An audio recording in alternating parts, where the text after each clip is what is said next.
आमिर पठाण माझे हजबंड उस्मानाबादवरून येत होते. मला त्यांचा फोन आला 5 नंबरला की माझी गाडी अडवून एक पत्रकार आहे तर MH 24 BR 7008 नंबर होता गाडीचा. त्यानं मला गाडीमधून उतरून मला कानाखाली मारले. तुझं नाव काय विचारले. आमिर पठाण म्हणल्यानंतर काश्मीरवरून आला का पाकिस्तानवरून आला म्हणून त्याने माझ्या पॅन्ट ओढली आणि अवघड जागेवर मारला आणि मारल्यानंतर गाडीवर मारला आणि निघून गेला. त्याच्यानंतर मी आल्यानंतर त्यांनी मला गाडी दाखवली आणि माझा काही चूक नाही, मला सोडा म्हणून ते खूप म्हणत होते पण कोणीच ऐकलं नाही. एवढं खूप सारे जमले होते पण कोणीच ऐकलं नाही म्हणले ते आणि कोणीच आलं नाही म्हणून घरी गेलं. मला म्हणले की आपण पोलीस स्टेशनमध्ये जाऊ. रात्र झाली होती म्हणून मी म्हणलं सकाळी जाऊ म्हणले आपण.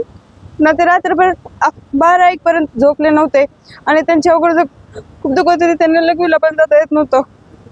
पुन्हा सकाळी दुसऱ्या दिवशी त्यांनी खूप टेन्शनमध्ये आहे म्हणले. मी ना गाडी तोडली होती ते समोरचं ते दुरुस्त करण्यासाठी गेले आणि 4 वाजता परत आले.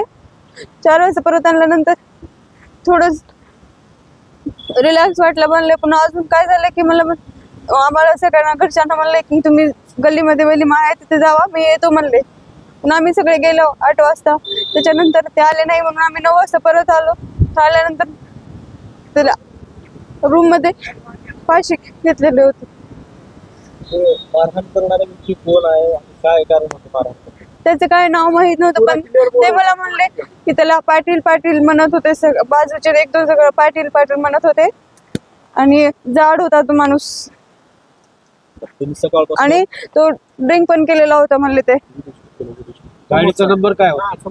MH 24 BR 7008 आणि कियाची गाडी होती. मी स्वतः बघितली होती ती गाडी पण आणि आम्ही त्याचा पाठलाग पण केला होता.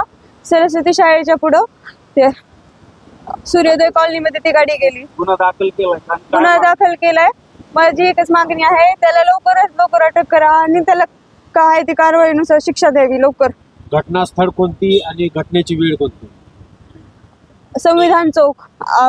मला त्यांचा 8 वाजून 52 मिनिटाला फोन आला होता की फोन आला होता आणि फोन मध्ये हे सगळं चालू होतं. माझी काही चूक नाही, मला सोडा म्हणून.